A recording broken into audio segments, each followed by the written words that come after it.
Okay, my people, you all are welcome. Let's listen to this cripple from Benin. Then when he's done talking, I continue from there. These three guys you are seeing on my screen, they are from Delta State. These are the three people being sponsored by Ned and some other persons who are propagating the Anioma state creation. They are called the unity beggars. They are the one who they have been using or they have been sponsoring, to unsettle some areas where the Igbo speaking people are residing in Edo State and some other parts of Nigeria. The funniest thing is that these guys are not Igbo. One of them is a car, while the other two are from Ikwane people. They are not Igbos. Even the Ikwane language is equally different from the main Igbo language. One of them came out yesterday and started shouting and ranting that the Igbanke Enogie were formerly addressed as OBIs and EZEs. There has never been one single written document or evidence to show that these Enogie were actually addressed as OBIs and EZEs as they claim. Like the other one was arguing the other day that the Igbanke people speaks Igbo language. He went further to say that when Edo language is being spoken to them, they don't hear. Now, look at the very day Bishop Oche Osadolo, who is a renowned Igbanke son, accompanied the son of the Enogie of Olige to the Oba Palace. Now, listen to how the secretary to the Oba of Benin addressed them. And here, if it was English or Edo language that they spoke to them, if they don't understand Edo language, how did they not hear what they were told at the palace of the Oba of Benin? Now listen. That was the secretary of the Benin Traditional Council. You've heard him right from the very beginning of his speech to the end. He spoke Edo language. He didn't speak Igbanke language or Igbo language. That is one proof that the Igbanke people understands Edo language. Because as I told you, that most of these people are Edo people. It was Igbo language that influenced them. Now, let's listen to Sadolo Oche speaking, saying that history has been made that Olige Igbanke belongs to Benin Kingdom. Listen to him. History has been made today that Olige Igbanke is Benin Kingdom. We have come to see our Royal Majesty to ask for his approval for the burial of our late Enogie, Samuel Osunde II. That was Bishop Oche Osadolo himself speaking that Igbanke belongs to Benin Kingdom. Okay, my people, you all have listened to the rubbish that carnivorous animal from Benin said. Let's address the rubbish that he said, one after the other. He said that the three of us are being sponsored by Senator Ned and that we are unity beggars claiming Ika-speaking areas. Well, if uniting Ika people and making them to understand that they are Igbo people is unity begging, then you are free to call me a unity beggar. I'm a proud unity beggar from Ukwane. A very proud one. Deputy Jesus is a very proud unity beggar. Igbo EZE is a very proud unity beggar. I will even print a shirt and write it unity beggar from Ukwane land. Igbos must unite. So calling us unity beggar is a waste of time. How you going to call me something what they're proud of? Unity begging that we have been proud of for so long. You are busy calling us unity beggar. You are wasting your time. I'm a proud unity beggar. He said Senator Ned is the one sponsoring us to do what we are doing. Mind you, the Igbo unification movements have been doing Igbo unity before we came in contact with Senator Ned. Anyama State that we are seeing today was not the agenda of Senator Ned. It's we, the Igbo unification movement, that visited Senator Ned.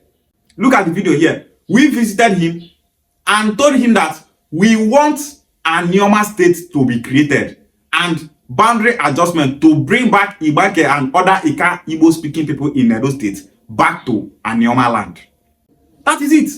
And Senator Ned told us that he have that dream and that he wants to work towards it to make sure that Anyama becomes a state. So that is it. So Senator Ned is not the one sponsoring the Igbo unification movement. We have been doing this before we came in contact with him. So any Bini person wey dey pay, make that person go drink cement. You can't stop Igbo unification. He said that there have never been any recorded documents or a time when Igbanke kings were addressed as OBI and EZE. And he said that they have been known from Enogie from time to time. This is why I said that many of these Bini people don't have sense. The Oba of Bini is not the one that founded Igbanke.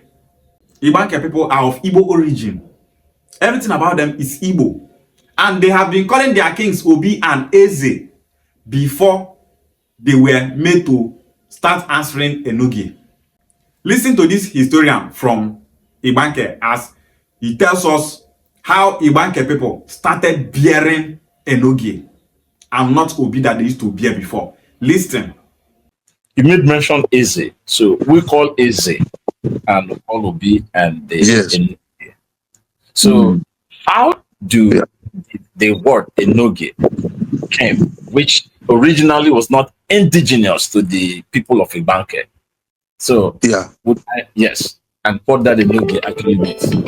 Yes, like I said, it was when Igbanke was ceded now to Benin Traditional Council, you know, in that year around 1900 and 1901. That was when the Oba changed the nomenclature of the title of our kings, EZE and OBI, to Enogie. That was the time, because he said there is nothing like OBI or EZE in Benin Kingdom.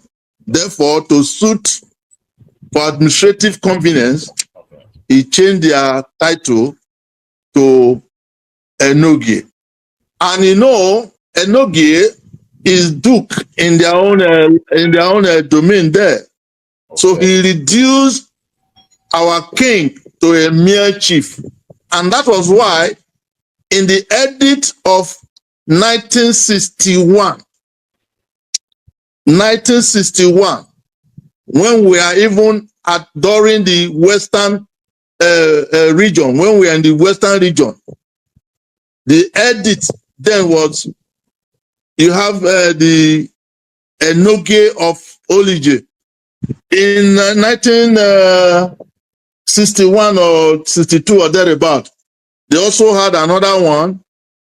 All this time are pre-colonial era. Okay, right. So, yes. So he changed all the titles of our king to Enogie. That was far back, that 1961 or thereabout. I think some of us may have not been born then. So when they created a Midwestern state during the military era, they now officially gazetted that edict in 1979.